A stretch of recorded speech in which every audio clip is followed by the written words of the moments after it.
Hey everyone, Carlo here. Welcome to our YouTube channel. First and foremost, thank you for letting us hit 1,000 subscribers. Means a lot. Thank you. The team is very happy with it, and I am very stoked to see the numbers go up. Now, in today's episode, we're going to do a couple of things. I'm going to share with you our Calling Manila haul, and then after that, I will be sharing with you guys our spoiler reveal card for Rosetta. That is super exciting. Cannot wait for this card. So first things first, something funny or interesting happened during Calling Manila. So I wanted to cold foil my Briar equipment set. So I ended up buying these two cards. We have a cold foil Grasp of the Arknight, and we have a cold foil Snapdragon Scalers. Now, the interesting thing is it turned out to be some sort of like a buy one, take one thing. I was lucky enough to win the raffle slot for the WTR draft, which is my second time in a row to be able to join that event. First one was in Pro Tour LA. And the last pack that I opened had a cold foil Snapdragon Scalers. So this one I bought, this one we got from the pack.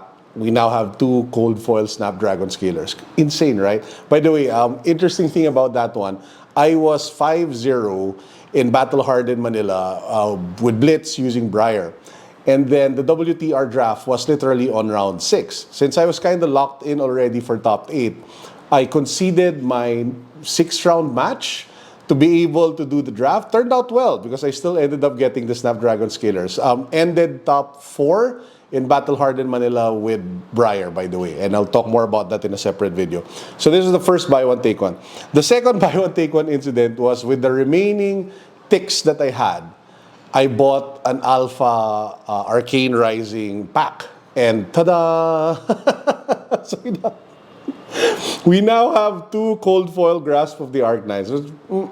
Okay, when you're lucky, right? So anyway, so that was like the mega haul from Calling Manila, which was really fun. And before we get to the spoiler reveal, just one more thing. I just want to give a quick shout out to Dragon Shield, as well as our friends from Ludus Distributors who made this happen. This is a special Team Philippines Dragon Shield, sleeves. So this was gifted to the team who went to Pro Tour LA. I think there are extremely limited number print run. This is the back of the card sleeve. Basically, it is the same design as our jacket, which uses elements from the Philippine flag and Philippine colors. So only a very few people actually have these sleeves, and I'm very stoked to have it. Thank you, Dragon Shield. So anyway, let's get to the fun part, which is the main event, which is revealing our spoiler cards. So let me just get it up on my phone, and I'll put it up on the screen so you guys can see it. This card is Regrowth Shock. So it's one of those meld cards. And on the left, which is the Regrowth card, it reads, return an attack action card with cost less than X from your graveyard to your hand, where X is the total arcane damage you've dealt to opposing heroes this turn. Go again. It is an Earth Runeblade action card, block 3, cost 0. Shock, it's a blue pitch, so it's blue, which is awesome. I'll talk more about that a bit. Obviously, it melds with Shock, which can also deal 1 arcane damage to any target. Now, on its face, you're kind of asking, like, what is this card for? Now, as a Briar fan, this is insane. This is a really good card. I mean, Briar needs more blue Earth pitch cards with block 3. Check. I mean, you put this in, it works. It can pitch for Channel Mount Heroic. I mean, it's a blue block 3, which means that if you have like an embodiment, it blocks for 4. It is a really good card for Briar. The second thing is the actual ability of Regrowth, wherein, let's say you deal, I don't know, arcane damage from either this one or Revel in Runeblood or some other source of arcane, and then you're able to get, I don't know, like an E-Strike or a Snatch or any zero-cost attack.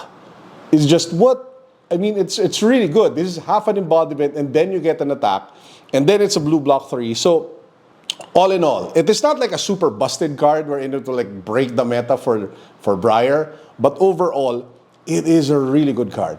Now, unfortunately, I don't think we get to play it for skirmish season.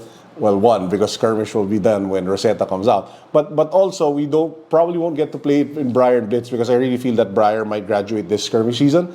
But Living Legends is a real thing. It is one of the most fun formats I've ever played. And I'm enjoying, just playing Briar, Lexi, and all of the other heroes from the past and just rediscovering them with the new card pool. And this definitely fits in that mold. I don't know how this card will impact Florian, how this card will impact the new heroes, but as a Briar fan, I am very happy with this card, especially with more Living Legend events rolling out. Even here in Manila, we shifted the weekly armories to Living Legend because we just find it to be more fun and exciting compared to Classic Constructed. And yeah, it's just nice to see cards like this. And it gives me hope that we get more cards for Briar as a whole, or Runeblades as a whole as a class with Rosetta, that we get to play across all the formats, including Living Legend. So yeah, that's the spoiler. Thank you very much, LSS, for trusting us with this one. I'm so happy that you guys brought me in for this card specifically, and it is an amazing, incredible card. And that said, I hope you guys are all doing well. We'll be doing more videos in the coming few weeks, so expect more deck techs, especially of all the different plays and techs that we did during Calling Manila from Team Philippines. But until then, this is Carlos signing out. Peace.